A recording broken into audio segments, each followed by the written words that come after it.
ఎంత మధురమైనది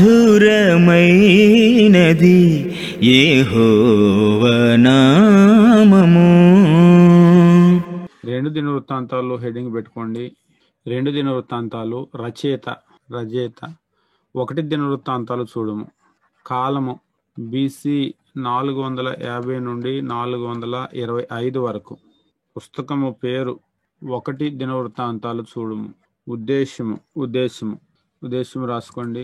మొదటి దినవృత్తాంతములు 1 మరియు 2 సమూయేలు గ్రంథములకు సమాంతరమైన రచనగా ఉన్నది. Full stop. రెండు దినవృత్తాంతములు ఇదే చరిత్రను కొనసాగించుచు ఇది 1 మరియు 2 రాజులకు సమాంతరమైన రచనగా చూడగలము. అయితే దినవృత్తాంతాల గ్రంథములో ఉత్తర రాజ్యము లేదా విడిపోయిన 10 గోత్రముల రాజ్యం యొక్క చరిత్రను చెప్పలేదు. కారణమేమనగా ఆ రాజ్యములో దావీదు తరువాత దేవుని యందు భక్తి కలిగిన రాజులెవరు రాలేదు. Full stop. రెండు దినవృత్తాంతాల గ్రంథము దావీదు అడుగుజాడలలో నడిచిన రాజుల జీవితాల మీద దృష్టి కేంద్రీకరించినట్లు చూడగలము. 1 నుండి 9 అధ్యాయములలో సొలొమోను పరిపాలనలో మందిరమును నిర్మించుట చెప్పబడినది. Full stop. 10 నుండి 36 అధ్యాయములలో దక్షిణ రాజ్యము లేదా యూదా రాజ్యము యొక్క చరిత్ర, యెరూషలేము యొక్క అంతిమ నాశనము మరియు ప్రజలు బబులోను చెరకు వెళ్ళుటను గూర్చి చెప్పుచున్నవి. కావున దినవృత్తాంతాల గ్రంథము ఆసా, యెహోషాపాతు, యోవాషు, హిజ్కియా మరియు యోషియా వంటి భక్తిగల రాజులు రాజ్యమందు తెచ్చిన ఉజ్జీవము మరియు సంస్కరణల గూర్చి కొనసాగించు చరిత్ర పుస్తకమై ఉన్నది. తర్వాత పారాగ్రాఫ్ రాసుకోండి. చెప్పబడిన విధముగా దినవృత్తాంతాల గ్రంథము సమూయేలు మరియు రాజుల గ్రంథములలో ఉన్న చరిత్రనే చెప్పినప్పటికీ వేరొక కోణమును చూపించుచున్నది. Full stop. అదేమనగా మొదటి దినవృత్తాంతాల గ్రంథము దావీదును గూర్చి మాట్లాడగా, రెండు దినవృత్తాంతాల గ్రంథము దావీదు సంతానమును గూర్చి మాట్లాడినది. రాజుల గ్రంథము సింహాసనము అనే కోణము నుండి చరిత్రను చూపగా, దినవృత్తాంతాల గ్రంథము బలిపీఠము మందిరము అనే కోణము నుండి చరిత్రను చూపుచున్నది. రాజుల గ్రంథములో చెప్పబడిన లేదా వ్రాయబడిన రచనకు రాజభవనము కేంద్రమై ఉండగా, దినవృత్తాంతములకు మందిరము కేంద్రమై ఉన్నది. Full stop. రాజుల గ్రంథములో రాజ్యం యొక్క రాజకీయ స్థితిగతులపైన దృష్టి నిలిపి రచన కొనసాగగా, దినవృత్తాంతాల గ్రంథమందు ప్రజల యొక్క ఆత్మీయ స్థితిగతులపైన దృష్టి నిలిపి రచన కొనసాగినది. తర్వాత రాసుకోండి. ముఖ్య పదము యూదా అనేటువంటి పదము. ముఖ్య వచనాలు 7వ అధ్యాయము 14వ వచనము, 16వ అధ్యాయము 9వ వచనము. వీటితో పాటు 1వ అధ్యాయం 1వ వచనము, 5వ అధ్యాయం 1వ వచనము, 36వ అధ్యాయం 14వ వచనము, 17వ వచనము, 18వ వచనం కూడా చూడండి. తర్వాత ముఖ్య అధ్యాయాలు 7 నుండి 14 అధ్యాయాలు. తర్వాత 34వ అధ్యాయం. ముఖ్య వ్యక్తులు సొలొమోను, రెహబాము, యోషియా. తర్వాత అవుట్లైన్ రాసుకోండి. రోమన్ నెంబర్ 1 సొలొమోను యొక్క పరిపాలన 1వ అధ్యాయం 1 నుండి 9వ అధ్యాయం 31 వరకు. అందులో క్యాపిటల్ ఏ పాయింట్ సొలొమోను పరిపాలన ప్రారంభం 1వ అధ్యాయం 1 నుంచి 17. క్యాపిటల్ బి పాయింట్ మందిరము 2వ అధ్యాయము 1 నుండి 7వ అధ్యాయము 22 వరకు. క్యాపిటల్ సి పాయింట్ సొలొమోను యొక్క ఖ్యాతి 8వ అధ్యాయము 1 నుండి 9వ అధ్యాయము 28 వరకు. క్యాపిటల్ డి పాయింట్ సొలొమోను యొక్క మరణము 9వ అధ్యాయము 29 నుండి 31 వచనాలు. తర్వాత రోమన్ నెంబర్ 2 యోధా రాజులు 10వ అధ్యాయము 1 నుండి 36వ అధ్యాయము 21 వరకు. అందులో క్యాపిటల్ ఏ పాయింట్ రెహబాము 10వ అధ్యాయము 1 నుండి 12వ అధ్యాయము 16 వరకు. క్యాపిటల్ బి పాయింట్ అబియా 13వ అధ్యాయము 1 నుండి 22. క్యాపిటల్ ఈ పాయింట్ ఆస 14వ అధ్యాయం 1 నుండి 16వ అధ్యాయం 14 వరకు. క్యాపిటల్ డి పాయింట్ యెహోషాపాతు 17వ అధ్యాయము 1 నుండి 20వ అధ్యాయము 37 వరకు. క్యాపిటల్ ఈ పాయింట్ యెహోరాము 21వ అధ్యాయము 1 నుండి 20 వచనాలు. ఎఫ్ పాయింట్ అహజ్యా 22వ అధ్యాయము 1 నుండి 9 వచనాలు. జీ పాయింట్ అతల్య 22వ అధ్యాయము 10 నుండి 23వ అధ్యాయము 15 వరకు. యోవాషు 23వ అధ్యాయము 16 నుండి 24వ అధ్యాయము 27 వరకు. ఐ పాయింట్ అమజ్య 25వ అధ్యాయము 1 నుండి 28 వరకు. జే పాయింట్ ఉజ్జియా 26వ అధ్యాయము 1 నుండి 23 వరకు. కే పాయింట్ యోతాము 27వ అధ్యాయము 1 నుండి 9 వరకు.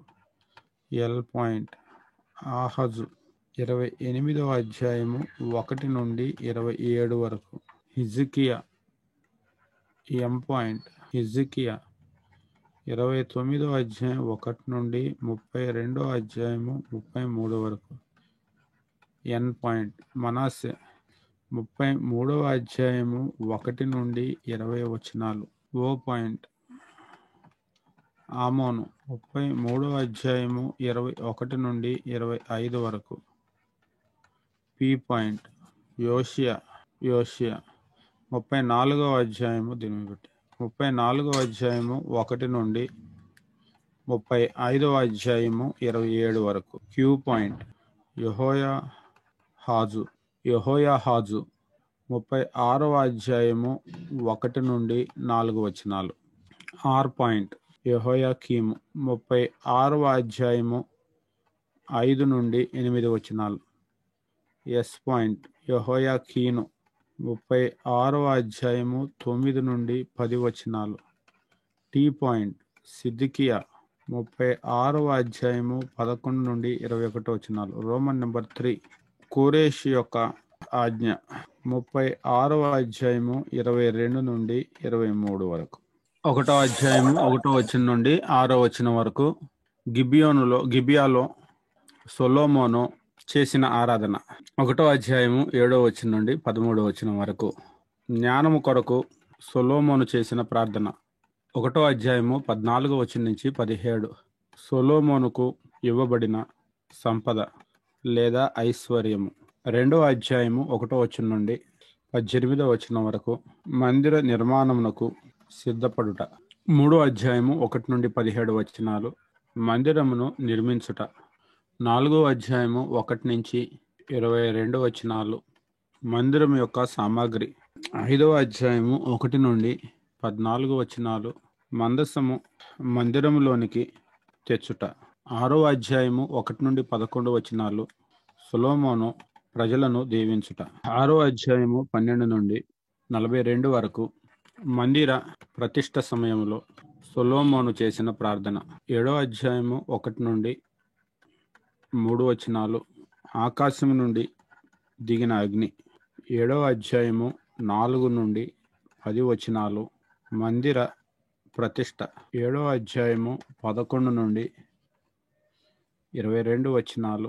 నా ప్రజలు ప్రార్థించిన యెడల 8వ అధ్యాయము 1 నుండి 18 వరకు. సొలొమోను సాధించిన కార్యములు 9వ అధ్యాయము 1 నుండి 12 వరకు. షెబా దేశపురాన్ని 9వ అధ్యాయము 13 నుండి 28 వరకు. సొలొమోను యొక్క సంపద లేదా ఐశ్వర్యము 9వ అధ్యాయము 29 నుండి 31 వరకు సొలొమోను యొక్క మరణం. 10వ అధ్యాయము 1 నుండి 19 వరకు రెహబాముకు వ్యతిరేకముగా జరిగిన తిరుగుబాటు. 11వ అధ్యాయము 1 నుండి 12 వరకు రెహబాము తన రాజ్యమును కాపాడుకొనుట. 11వ అధ్యాయము 13 నుండి 17 వరకు యాజకులు మరియు లేవీయులు యెరూషలేమునకు వచ్చుట. 11వ అధ్యాయము 18 నుండి 23 వరకు రెహబాము యొక్క కుటుంబము. 12వ అధ్యాయము 1 నుండి 16 వరకు ఐగుప్తు వారు యెరూషలేమును దోచుకొనుట. 13వ అధ్యాయము 1 నుండి 22 వచనాలు యోధా వారిని అబియా ఏలుట.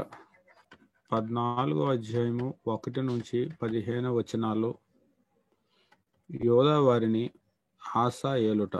15వ అధ్యాయము 1 నుండి 19 వచనాలు ఆసా చేసిన సంస్కరణలు. 16వ అధ్యాయము 1 నుండి 14 వరకు ఆసా యొక్క చివరి కాలము. 17వ అధ్యాయము 1 నుండి 19 వరకు యోధా వారిని యెహోషాపాతు ఏలుట. 18వ అధ్యాయము 1 నుండి 27 వరకు యెహోషాపాతు ఆహాబుతో కలుసుకొనుట. 18వ అధ్యాయము 28 నుండి 34 వరకు ఆహాబు యొక్క ఓటమి మరియు మరణము. 19వ అధ్యాయము 1 నుండి 11 వచనాలు యెహోషాపాతు చేసిన సంస్కరణలు. 20వ అధ్యాయం 1 నుండి 23 వరకు యెహోషాపాతు యొక్క ప్రార్థన. 20వ అధ్యాయము 24 నుండి 34 వరకు దేవుడు యోధా వారిని విడిపించుట. 20వ అధ్యాయము 35 నుండి 37 వరకు యెహోషాపాతు ఏలుబడి ముగియుట. 21వ అధ్యాయము 1 నుండి 20 వరకు యెహోరాము యోధా వారిని ఏలుట. 22వ అధ్యాయము 1 నుంచి 9 వరకు యోధా వారిని అహజ్యా ఏలుట. 22వ అధ్యాయము 10 నుంచి 12 వచనాలు యోధా వారిని అతల్యా ఏలుట. 23వ అధ్యాయము 1 నుండి 11 వచనాలు యోవాషు రాజగుట. 23వ అధ్యాయము 12 నుండి 15 వచనాలు అతల్యా విచారింపబడుట. 23వ అధ్యాయము 16 నుండి 21 వరకు యెహోయాదా తెచ్చిన సంస్కరణలు. 24వ అధ్యాయము 1 నుండి 19 వచనాలు యోవాషు మందిరమును బాగు చేయించుట. 24వ అధ్యాయము 20 నుండి 22 వరకు యోవాషు యొక్క కుయుక్తి. 24వ అధ్యాయము 23 నుండి 27 వరకు యోవాషు తొలగించబడుట. 25వ అధ్యాయము 1 నుంచి 4 వరకు యోధా వారిని అమజ్యా ఏలుట.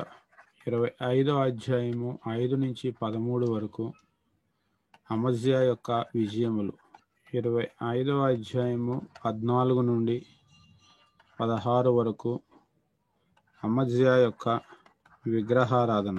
25వ అధ్యాయము 17 నుండి 28 వరకు అమజ్యాను ఇజ్రాయేలు రాజ్యము ఓడించుట. 26వ అధ్యాయము 1 నుండి 15 వరకు యోధా వారిని ఉజ్జియా ఏలుట. 26వ అధ్యాయము 16 నుండి 23 వరకు ఉజ్జియా యొక్క గర్వము మరియు అతడు పొందిన శిక్ష. 27వ అధ్యాయము 1 నుండి 9 వరకు యోధా వారిని యోతాము ఏలుట. 28వ అధ్యాయము 1 నుండి 4 వరకు, యోధా వారిని ఆహాజు ఏలుట. 28వ అధ్యాయము 5 నుండి 21 వరకు, యోధా ఓడిపోవుట. 28వ అధ్యాయము 22 నుండి 27 వరకు, ఆహాజు చేసిన విగ్రహారాధన. 29వ అధ్యాయము 1-2 వచనాలు, యోధా వారిని హిజ్కియా ఏలుట. 29వ అధ్యాయము 3 నుండి 19 వచనాల్లో, హిజ్కియా మందిరమును బాగు చేయించుట. 29వ అధ్యాయము 20 నుండి 36 వరకు, హిజ్కియా మందిరమునందు జరగవలసిన ఆరాధనలను పునఃప్రారంభించుట. 30వ అధ్యాయము 1 నుండి 27 వరకు, పస్కా ఆచరించబడుట. 31వ అధ్యాయము 1 నుండి 21 వరకు, హిజ్కియా యాజకులను నియమించుట.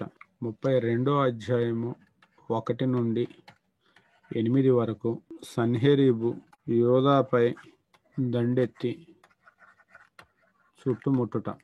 32వ అధ్యాయము 9 నుండి 19 వరకు, సన్హెరీబు యొక్క దేవదూషణ, సన్హెరీబు చేసిన దేవదూషణ. 32వ అధ్యాయము 20 నుండి 23 వరకు, దేవుడు యెరూషలేమును విడిపించుట. 32వ అధ్యాయము 24 నుండి 33 వరకు, హిజ్కియా యొక్క గర్వము మరియు దాని ప్రతిఫలము. 33వ అధ్యాయము 1 నుండి 9 వచనాలు, యోధా వారిని మనష్షే ఏలుట. 33వ అధ్యాయము 10 నుండి 20 వరకు, మనష్షే యొక్క మారు మనస్సు. 33వ అధ్యాయము 21 నుండి 25 వరకు, ఆమోను యొక్క ఏలుబడి మరియు మరణము. 34వ అధ్యాయము 1 నుండి 7 వరకు, యోధా వారిని యోషియా ఏలుట. 34వ అధ్యాయము 8 నుండి 21 వరకు, దేవుని ధర్మశాస్త్ర గ్రంథము దొరుకుట. 34వ అధ్యాయము 22 నుండి 33 వరకు, హుల్దా రాబోవు నాశనమును ప్రవచించుట.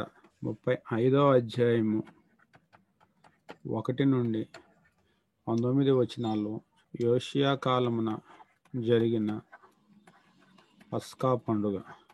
35వ అధ్యాయము 20 నుండి 27 వరకు, యుద్ధమందు యోషియా మరణించుట. 36వ అధ్యాయము 1 నుండి 16 వరకు, యోధా యొక్క పతనము. 36వ అధ్యాయము 17 నుండి 21 వరకు, యెరూషలేము పట్టబడుట మరియు తగులబెట్టబడుట. 36వ అధ్యాయము 22 నుండి 23 వరకు, కోరేషు యొక్క ఆజ్ఞ. ఓకే, ఒకసారి అయిపోయినట్లయితే ఒకసారి గమనించినట్లయితే 1 సమూయేలు గ్రంథము, ఇందులో ఇజ్రాయేలీల అంటే 12 గోత్రాల వారి మొదటి రాజు సౌలు ఆయన యొక్క 40 సంవత్సరాల పరిపాలన గురించి తెలియజేస్తూ ఉంది. 2 సమూయేలు గ్రంథము ఇజ్రాయేలీల అంటే 12 గోత్రాల వాళ్ళు రెండో రాజు దావీదు యొక్క పరిపాలన గురించి తెలియజేస్తుంది. ఆయన కూడా 40 సంవత్సరాలు. ఈ 2 పుస్తకాల్లో చెప్పినటువంటి దాన్ని 1 దినవృత్తాంతాల్లో చెప్పబడింది. 1 రాజుల గ్రంథంలో ఇజ్రాయేలీల అంటే 1 నుంచి 11 అధ్యాయాల్లో ఇజ్రాయేలీల 3వ రాజు సొలొమోను యొక్క పరిపాలన గురించి తెలియజేయబడింది 40 సంవత్సరాలు. తర్వాత ఏమైందంటే రాజ్యం అనేటువంటిది విడిపోయింది. 11 నుంచి కనుక మీరు చివరి వరకు గమనించినప్పుడు 1 రాజుల గ్రంథంలో 11వ అధ్యాయం దగ్గర నుంచి చివరి అధ్యాయం వరకు చూసినప్పుడు వాళ్ళ చరిత్ర వీళ్ళ చరిత్ర అలాగా సైమల్టేనియస్ గా తెలియజేస్తూ వెళ్తూ ఉన్నాడు అనమాట. వాళ్ళ యొక్క మొదటి 80 సంవత్సరాలు అంటే విడిపోయిన తర్వాత ఫస్ట్ 80 ఇయర్స్ ఏం జరిగింది అనేటువంటిది చెప్తూ ఉన్నాడు అనమాట. తర్వాత 2 రాజుల గ్రంథము అనేటువంటిది 1వ అధ్యాయం దగ్గర నుంచి 17వ అధ్యాయం వరకు 2 రాజ్యాల గురించి తెలియజేశాడు. ఇక 18వ అధ్యాయం దగ్గర నుంచి మనం గమనించేటప్పుడు ఈ అంటే ఒక రాజ్యము 10 గోత్రాల వాళ్ళు చెరకు వెళ్ళిపోవటం జరిగింది. చెరకు వెళ్ళిపోయిన తర్వాత కేవలము యోధా రాజ్యం మాత్రమే ఉంది. ఈ యోధా రాజ్యాన్ని గురించినటువంటి చరిత్రను తెలియజేశాడు. ఇదంతా కూడా 2 దినవృత్తాంతాల్లో చెప్పబడింది. అంటే ఈ దినవృత్తాంతాల గ్రంథము అనేటువంటిది ఒక రకంగా రిపీట్ అన్నమాట. అయితే రిపీటే గాని సేమ్ వ్యూ కాదు. రిపీటెడ్ హిస్టరీనే కానీ ఇక్కడ మనం గమనించినప్పుడు వ్యూ సేమ్ కాదు. ఈ వ్యూ అనేటువంటిది డిఫరెంట్ వ్యూ. ఏమి డిఫరెంట్ వ్యూ అంటే, ఒకవేళ ఈ 2 గ్రంథాలు గనక చూసినట్లయితే రాజు లేదా సింహాసనం లేదా రాజభవనం అనే కోణంలో నుంచి చెప్పబడింది అనమాట. ఈ చరిత్రను చూశారు.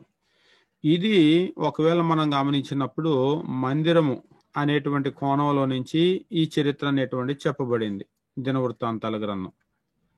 అంటే ఒకే రాజ్యము జరిగినటువంటి చరిత్ర, దీన్నేమో రాజు సింహాసనము, రాజుభవనము అనేటువంటి ఆ కోణంలో నుంచి చరిత్రను ప్రజెంట్ చేశారు ఇందులో. అందుకనే ఇందులో అంతా కూడా రాజకీయ కోణమే ఉంటుంది. అంటే మనం అంటాం కదా పొలిటికల్ వ్యూ అన్నమాట. ఇదంతా కూడా పొలిటికల్ వ్యూ. అదే ఇక్కడ కనుక చూసినట్లయితే రిలీజియస్ వ్యూ కనబడుతూ ఉంటుంది దినవృత్తాంతాల గ్రంథం. ఇది రిలీజియస్ వ్యూ ఇందులో ఉన్నటువంటిది. ఇప్పుడు ఆల్రెడీ మనం రాజుల గ్రంథంలో చదివాము. రాజ్యం అనేటువంటిది విడిపోయిన తర్వాత ఏమైందంటే ఈ 10 గోత్రాల వాళ్ళు చెరకు వెళ్ళిపోయారు. తర్వాత ఈ 2 గోత్రాల వాళ్ళు చెరకు వెళ్ళిపోయారు. బీసీ 722వ సంవత్సరము అష్షూరు అనేటువంటి సామ్రాజ్యం వాళ్ళు యుద్ధానికి వచ్చి ఈ 10 గోత్రాల వాళ్ళని చెరకు తీసుకెళ్ళిపోయారు. వీళ్ళు వెళ్ళిపోయిన తర్వాత కూడా ఇంకా యోధా రాజ్యం అన్నారు. బీసీ 606లో బబులోను వాళ్ళు అనమాట, 2 గోత్రాల వాళ్ళని. తర్వాత బీసీ 598లో, బీసీ 586లో 3 సార్లు వీళ్ళే తీసుకెళ్ళిపోయారు ఈ 2 గోత్రాల వాళ్ళని. అందుకనే ఏమంటామంటే ఇది మొత్తము మొదటిసారి చెరకు వెళ్ళినటువంటి మొదటిసారి, రెండవసారి, మూడవసారి. అంటే వీళ్ళు చెరకు వెళ్ళినప్పుడు మొత్తము 3 ట్రిప్పులుగా వెళ్ళారు. 1, 2, 3 మొత్తం ఒక్కసారే వెళ్ళలేదు. అంటే మొదట ఏమైందంటే పొలిటికల్ గా కొన్ని మార్పులు చేర్పులు జరిగినాయి. ఏమైందంటే అష్షూరు సామ్రాజ్యం అనేటువంటిది బీసీ 722 ఈ కాలంలో గనక చూసినట్లయితే వీళ్ళు సుప్రీం అన్నమాట, ప్రపంచాన్ని శాసిస్తూ ఉన్నారు. తర్వాత ఏమైందంటే బాబులోని వాళ్ళు వచ్చేసి అష్షూరీల్ని పడగొట్టేసి వరల్డ్ లో వీళ్ళు సుప్రీం పవర్ గా వచ్చారు. వీళ్ళు సుప్రీం పవర్ గా వచ్చినప్పుడు వీళ్ళు ఏం చేశారంటే, మీరు మ్యాప్ చూసినప్పుడు బబులోను వైపు నుంచి గెలుచుకుంటూ వచ్చారు. వచ్చి ఇక్కడ ఉన్నటువంటి రాజును కూడా గెలిచారు. గెలిచి ఏం చేశారంటే వీళ్ళకి లోబడే ఒక రాజును పెట్టారు. ఎవరైతే తిరుగుబాటు చేస్తారో అనుకున్నారో వాళ్ళందరినీ ఏం చేశారంటే మొదటిసారి చెరకు తీసుకెళ్లిపోయారు. అంటే బలహీనులు ఎవరైతే ఉంటారో వాళ్ళని వదిలిపెట్టేశారనమాట. అయితే పెట్టినటువంటి రాజు వీళ్ళు వెళ్ళిన కొంతకాలానికి మరలా తిరుగుబాటు చేశాడు వాళ్ళ మీద. మేము స్వతంత్రులమే, మీకేం లోబడి ఉండమని. అప్పుడు రెండోసారి వచ్చి మరలా తిరుగుబాటు చేసిన రాజుని, తిరుగుబాటు చేసే వాళ్ళందరినీ పట్టుకెళ్ళిపోయారు. ఇంకొక రాజుని పెట్టి సిదికియాని పెడితే కొంతకాలం తర్వాత ఆయన కూడా తిరుగుబాటు చేస్తే ఇక మూడోసారి వచ్చేసి ఏం చేశారంటే మొత్తము యెరూషలేమును తగలబెట్టేశారు. యెరూషలేమును మొత్తం కూడా తగులబెట్టేశారు. యెరూషలేమును తగలబెట్టేసి మొత్తం అందరిని కూడా చెరకు పట్టుకొని వెళ్ళిపోయారు అన్నమాట. Complete destruction. ఇది కంప్లీట్ గా పూర్తి నాశనం. తగలబెట్టమంటే ఇంకేం మిగలదు, కంప్లీట్ గా దాన్ని నాశనం చేసేసారు. ఇప్పుడు వీళ్ళు 606వ సంవత్సరంలో అక్కడికి వెళ్ళిపోయారు కదా. 606వ సంవత్సరంలో వెళ్ళిపోయినటువంటి వాళ్ళు అక్కడ ఏమైందంటే 606వ సంవత్సరం దగ్గర నుంచి, అంటే ఫస్ట్ వెళ్ళినటువంటి వాళ్ళు 606లో వెళ్ళారు. ఈ 606వ సంవత్సరంలో కొంతమంది వచ్చారు. 598లో కొంతమంది వచ్చి జాయిన్ అయ్యారు. 586లో మొత్తం అందరూ వచ్చి జాయిన్ అయ్యారు. వీళ్ళు ఇక్కడి నుంచి చెర 70 సంవత్సరాలు ఉంటుంది అని ముందే చెప్పాడు. ఇర్మియా ప్రవక్త ద్వారా దేవుడు ముందే చెప్పాడు. ఈ 70 సంవత్సరాల కాలం అయిపోయింది అనేటువంటిది దానియేలు గ్రహించి దేవుడికి ప్రార్థన చేస్తాడు. అయ్యా, మరి ఇక్కడ మమ్మల్ని 70 సంవత్సరాలు ఉంచుతానన్నావు కదా, 70 సంవత్సరాలు అంటే 536 ఫస్ట్ నుంచి కౌంట్ అనమాట ఇక్కడి నుంచి. మరి 70 సంవత్సరాలు అయిపోయింది కదయ్యా, మరి మమ్మల్ని 70 సంవత్సరాల తర్వాత విడిపిస్తానన్నావు కదా అని ప్రార్థన చేస్తాడు. ప్రార్థన చేసినప్పుడు ఏమవుతుందంటే దేవుడు కోరేషు రాజును పంపించాడు. ఇదే మనం చివరిలో చూస్తాం. ఇక్కడ మనం గమనించినప్పుడు కోరేష్ యొక్క ఆజ్ఞ, యూదులందరూ కూడా మరలా వెనక్కి తిరిగి వెళ్ళిపోయి వాళ్ళ దేశానికి వెళ్ళిపోయి వాళ్ళ దేవుని మందిరం కట్టుకోండి, ఇష్టపడినటువంటి వాళ్ళు వెళ్ళిపోండి, బలవంతం ఏమి లేదు, ఎవరైతే వాళ్ళ దేశానికి వెళ్తానంటారో వెళ్ళండి, మీరు ఉంటానంటే ఉండండి, అందులో ఇబ్బంది ఏమి లేదు, అంతేగాని అందరూ బలవంతంగా వెళ్ళాలని లేదు అని చెప్పేసి అప్పటికేమైందంటే ఈ బబులోను సామ్రాజ్యాన్ని గెలిచారనమాట. ఈ బాబులోను సామ్రాజ్యాన్ని, అష్షూర్ని గెలిచి బాబులోను వాళ్ళు వచ్చారు కదా, ఇప్పుడు ఈ బాబులోను వాళ్ళని గెలిచి మాదీ పారసీకులు వచ్చారు. కోరేషు ఆ రాజు అనమాట. ఈయన వచ్చిన తర్వాత రిటర్న్ పంపించాడు. అంటే చూడండి, అష్షూరు వాళ్ళు చేసిన పని, దేవుడు వీళ్ళతో ఏం పని చేయించాడు అని చెప్పేసి అంటే 10 గోత్రాల వాళ్ళని చెరకు తీసుకొని వెళ్ళటానికి దేవుడు వీళ్ళని ఉపయోగించుకున్నాడు అష్షూరు. తర్వాత బబులోను వాళ్ళతో చేయించిన పని ఏమిటి అంటే ఈ 2 గోత్రాల వాళ్ళని చెరకు తీసుకొని వెళ్ళి 70 సంవత్సరాల వాళ్ళని అక్కడ ఉంచడానికి బబులోను వాళ్ళని దేవుడు ఉపయోగించుకున్నాడు. మరి మాదీ పారసీక వీళ్ళతో దేవుడు ఏం చేయించాడు, వీళ్ళని ఎట్లా ఉపయోగించుకున్నాడంటే మరలా అక్కడ నుంచి రిటర్న్ పంపించడానికి వీళ్ళని ఉపయోగించుకున్నాడు. మాదీ పారసీకులు వచ్చి రిటర్న్ వెళ్ళిపోయే వాళ్ళు వెళ్ళిపోండి అని చెప్పేసి అంటారనమాట. ఇప్పుడు రిటర్న్ వెళ్ళిపోయే వాళ్ళు వెళ్ళిపోండి అన్నప్పుడు వీళ్ళు 3 సార్లు వెళ్ళారు కదా, మరలా రిటర్న్ వచ్చేటప్పుడు కూడా ఏం చేస్తారంటే మొదటిసారి 536లో వచ్చారు, మళ్ళా రెండోసారి 458లో వచ్చారు, మళ్ళా మూడోసారి 444లో వచ్చారు. 3 సార్లు రిటర్న్ వచ్చారనమాట. ఈ 3 సార్లు రిటర్న్ వచ్చినటువంటి సంఘటనలు మనం ఏం చేస్తామంటే ఎజ్రా, నెహెమ్యా అనేటువంటి పుస్తకాల్లో మనం చూస్తాం. ఈ ఫస్ట్ 2 రిటర్న్లు కూడా ఎజ్రా గ్రంథంలో ఉంటాయి. ఈ 3వ రిటర్న్ అనేటువంటిది నెహెమ్యా గ్రంథంలో ఉంటుంది. మీకు ఒకవేళ ప్రశ్న రావచ్చు, మరి 3వ రిటర్న్ అనేటువంటిది ఇక్కడ ఉంటే మరి ఎస్తేరు గ్రంథం ఏంటి పుస్తకం అని చెప్పేసి. ఎస్తేరు గ్రంథం యొక్క పుస్తకం ఏమిటి అంటే ఇక్కడ అంటే ఈ మొదటిసారి వెళ్ళిపోయినటువంటి వాళ్ళు వెళ్ళిపోగా మిగిలినటువంటి వాళ్ళకి ఏం జరిగింది అంటే వీళ్ళు రిటర్న్ అన్నారు. అంటే రిటర్న్ అంటే వీళ్ళు ఎక్కడున్నారు వాస్తవంగా మీరు గమనించేటప్పుడు వీళ్ళు పారసీక సామ్రాజ్యం వచ్చేసింది కదా, పారసీక సామ్రాజ్యం వాళ్ళ ఆధీనంలో ఉన్నారు. అంటే మీరు గనక చూసినట్లయితే వాళ్ళ హెడ్ క్వార్టర్ షూషాను కోట. ఎస్తేరు గ్రంథంలో ఇదే కనబడుతుంది అనమాట, షూషాను కోట. ఇక్కడ మిగిలినటువంటి యూదులకు ఏం జరిగింది అనేటువంటి విషయాన్ని తెలియజేస్తున్నాడు అనమాట. మిగిలిన యూదులకు, ఎక్కడ మిగిలిన యూదులకు? పారసీక సామ్రాజ్యంలో, లేదా ఇంకా పిన్ పాయింట్ పెట్టాలంటే షూషాను కోట. అక్కడ మిగిలిన యూదులకు ఏం జరిగింది అనేటువంటిది ఏం చేస్తుందంటే ఎస్తేరు గ్రంథం చూపిస్తూ ఉంటుంది. అంటే ఎస్తేరు గ్రంథం అనేటువంటిది ఇక్కడ జరిగిన స్టోరీ, ఈ రెండింటి మధ్య జరిగినటువంటి స్టోరీ. అయితే రెండింటి మధ్య పెట్టలేరు కదా, అందుకనే ఏం చేశారంటే Ezra first return, Ezra second return, Nehemiah third return, story అంతా కూడా వరుసగా పెట్టిన తర్వాత లాస్ట్ లో ఏం చేశారంటే ఎస్తేరు గ్రంథం పెట్టారు. కాబట్టి మనకు పుస్తకాల క్రమం ఎట్లా వస్తుంది, ఎజ్రా, నెహెమ్యా, ఎస్తేరు. అంతేగాని ఎస్తేరు అనేటువంటిది వీటి తర్వాత జరిగిన స్టోరీ కాదు. ఒకవేళ ఎగ్జాక్ట్ గా పిన్ పాయింట్ పెట్టాలి అంటే ఇక్కడ జరిగినటువంటి స్టోరీ, ఇంకా కరెక్ట్ గా పెట్టాలి అంటే మధ్యలో జరిగినటువంటి స్టోరీ అనమాట అది. కాబట్టి 70 సంవత్సరాల తర్వాత మరలా వాళ్ళు తిరిగి వచ్చేసారు. ఎట్లా అయితే వెళ్ళారో మరలా అట్లా 3 సార్లు తిరిగి వచ్చేసారు. ఈ 3 సార్లు తిరిగి వచ్చినటువంటి డేట్లు మీరు గుర్తుపెట్టుకోండి, 536, 458, 444, ఈ 3 డేట్లు అనమాట. వెళ్ళినటువంటి డేట్లు 606, 598, 586. వీళ్ళు తిరిగి వచ్చేసారు అనగానే ఇక ఏమైపోతుందంటే తిరిగి వచ్చినటువంటి వీళ్ళు అంటే ఈ డేట్లలో తిరిగి వచ్చారు కదా, వీళ్ళు ప్రధానంగా వీళ్ళని చెరకు పంపించడానికి కలిగినటువంటి ప్రధాన కారణం ఏమిటంటే మెయిన్ రీజన్ ఎందుకు వాళ్ళు చెరకు వెళ్ళిపోయారు అంటే మెయిన్ రీజన్ వారి యొక్క విగ్రహారాధన, దేవుణ్ణి వదిలిపెట్టి విగ్రహాలు పెట్టుకోవటం. కానీ చెర నుంచి తిరిగి వచ్చిన తర్వాత ఎప్పుడు కూడా మరలా వాళ్ళు విగ్రహాలను పెట్టుకోవటం అనేది మీరు చూడండి. క్రీస్తు ప్రభు వచ్చి వాళ్ళ మీద చాలా కంప్లైంట్లు చెప్పాడు. మీరు శాస్త్రులు, పరిసయ్యులు, సద్దుకయ్యులు వీళ్ళందరూ ఉంటారు కదా, కానీ వాళ్ళు ఎప్పుడూ మరలా విగ్రహాలు మాత్రం పెట్టుకోలేదు. అంటే చెరకు ముందు చెరకు తర్వాత అంటే బబులోను చెరకు ముందు తర్వాత వచ్చినటువంటి ఒక స్పష్టమైన మార్పు ఏమిటి అంటే యూదా రాజ్యంలో చెరకు ముందు భయంకరమైన విగ్రహాలను పెట్టుకున్నారు, కానీ చెర నుంచి వచ్చిన తర్వాత మరి ఎన్నడూ కూడా విగ్రహాలను వాళ్ళు పెట్టుకోలేదు. అసలు విగ్రహాలను వాళ్ళు దగ్గరికే రానివ్వలేదు అనమాట. ఈ బుద్ధి వాళ్ళకి బాగా వచ్చింది. ఇక మరలా వాళ్ళ జీవితంలో విగ్రహాలను రానివ్వలేదు. అంటే చెర వాళ్ళకి ఒక మంచి పాఠం నేర్పించింది అంటే అవును, బాగా మంచి పాఠం అనేటువంటిది చెర అనేటువంటిది వాళ్ళకి నేర్పించింది. కాబట్టి ఇప్పటితో మనకేమవుతుందంటే చరిత్ర పుస్తకాలు అయిపోతాయి. ఇక తిరిగి వచ్చినటువంటి వీళ్ళు ఏం చేశారంటే వాళ్ళకు రాబోయేటువంటి మెస్సియ కొరకు వాళ్ళు ఎదురు చూస్తూ ఉన్నారు. దీంతో పాత నిబంధన ముగిసిపోతుంది. మెస్సీ వస్తాడు, వచ్చినప్పుడు మమ్మల్ని విడిపిస్తాడు అనేటువంటి ఒక నిరీక్షణతో పాత నిబంధన ముగిసిపోతుంది చరిత్ర అనేటువంటిది ఇంతటితో. ఇక మిగిలిన పద్య భాగం కానీ మిగిలిన ప్రవక్తల గ్రంథాలు కానీ ఏంటంటే ఈ మధ్యలో జరిగినటువంటి సంఘటనలు. అయితే వాటిని ఏం చేశారంటే చరిత్ర మధ్యలో కాకుండా చరిత్రకి తర్వాత ఆ పుస్తకాలను పెట్టడం జరిగింది. ఇంతటితో మనకు చరిత్ర అనేది అయిపోయిందనమాట. మీరు కనుక గమనించినట్లయితే దాదాపు మీరు చూసినప్పుడు ఒక 300+ సంవత్సరాలు న్యాయాధిపతులు పరిపాలన చేశారు. తర్వాత వాళ్ళకు ఐక్యరాజ్యము ఒక 120 సంవత్సరాలు పరిపాలన చేశారు. ఆ తర్వాత ఏమైందంటే రాజ్యము విడిపోయింది. విడిపోయినటువంటి రాజ్యం, దీని గురించి మనం పాత నిబంధనలు చూస్తాం. రాజ్యం విడిపోయిన తర్వాత అష్షూరు చెర 10 గోత్రాల వాళ్ళు వెళ్ళిపోయారు. అష్షూరు చెర తర్వాత బబులోన్ చెర 2 గోత్రాల వాళ్ళు వెళ్ళిపోయారు.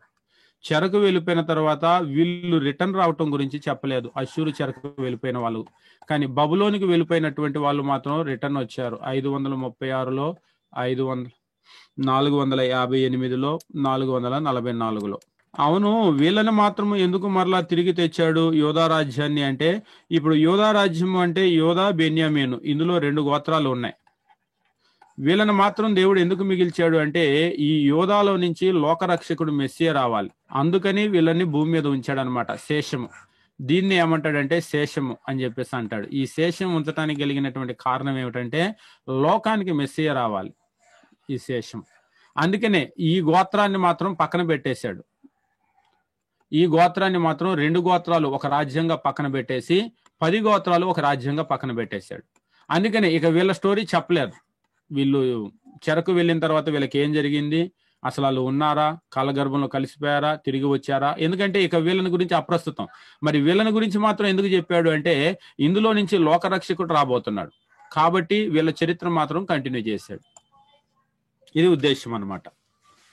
ఎందుకు వీళ్ళ ఈ 2 గోత్రాల గురించి మాత్రము చివరి వరకు రాయించాడు అంటే ఇందులో నుంచి మెస్సియా రాబోతూ ఉన్నాడు. ఈ లోకరక్షకుని గురించి చెప్పటమే పాత నిబంధన యొక్క ఉద్దేశం. అందుకనే ఈ లోకరక్షకుడు మెస్సియా ఏ గోత్రంలో నుంచి వచ్చాడు, ఎట్లా వచ్చాడు అనే ఫ్యామిలీ బ్యాక్గ్రౌండ్ అనమాట ఇదంతా కూడా.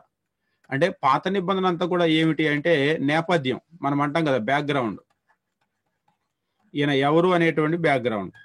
వెనక్కి గనక వెళ్తే 2 గోత్రాల రాజ్యము, ఇంకా వెనక్కి వెళ్తే మొత్తం అందరు కలిసినటువంటి 12 గోత్రాల రాజ్యము, ఇంకా వెనక్కి గనక వెళ్తే న్యాయాధిపతుల కాలము, ఇంకా వెనక్కి గనక వెళ్తే యెహోషువ కాలంలో వచ్చి వాళ్ళు ఒక దేశంలో స్థిరపట్టము, ఇంకా వెనక్కి గనక వెళ్తే అరణ్య ప్రయాణము, ఇంకా వెనక్కి గనక వెళ్తే ఐగుప్తులో ఉన్నటువంటి చెర, ఇంకా వెనక్కి గనక వెళ్తే అబ్రహాము, ఇస్సాకు, యాకోబులు. అబ్రహాం అనే ఒక మనిషి నుంచి వచ్చిన సంతానమే ఇదంతా అన్నమాట. అందుకనే క్రొత్త నిబంధనలో మత్తయి 1:1 ఏం చెప్తాడంటే అబ్రహాము కుమారుడైన దావీదు కుమారుడైన యేసుక్రీస్తు వంశావళి అంటే ఒక 2 స్టెప్పుల్లో మొత్తము ఈ చరిత్ర అంతా కూడా చెప్పేస్తూ ఉన్నాడు అనమాట, డీల్ చేస్తూ ఉన్నాడు. మీరు కావాలంటే గమనించండి, మత్తయిలో ఎట్లా పరిచయం చేస్తాడంటే మత్తయి 1:1 అబ్రహాము కుమారుడైన అబ్రహాము, దావీదు కుమారుడైన అబ్రహాం తర్వాత దావీదు కుమారుడైన యేసుక్రీస్తు వంశావళి అని చెప్పేసి అన్నాడు. అబ్రహాం కుమారుడైన దావీదు కుమారుడైన యేసుక్రీస్తు. అంటే అబ్రహాము గురించి మీరు ఆదికాండంలో చూస్తాం, అదే దావీదుని గురించి సమూయేలు గ్రంథాల్లో చూస్తాం. ఇక తర్వాత యేసుక్రీస్తుని గురించి క్రొత్త నిబంధనలో మనం చూస్తాం. అంటే చరిత్రనంతా కూడా అలాగే చెప్పేశాడు 2 స్టెప్పుల్లో ఈయన ఎవరు అనేటువంటిది. అంటే పాత నిబంధన అంతా కూడా ఎందుకు ఉందంటే ఈయన ఎవరు అనేటువంటి బ్యాక్గ్రౌండ్ చెప్పేటువంటి స్టోరీ అనమాట. ఇదంతా కూడా నేపథ్యం అని చెప్పేసి అంటాం కదా అది. ఇది మీకు బ్రేక్ టైము, బ్రేక్ వెళ్ళొచ్చిన తర్వాత చరిత్రలోకి మనం వెళ్దాం.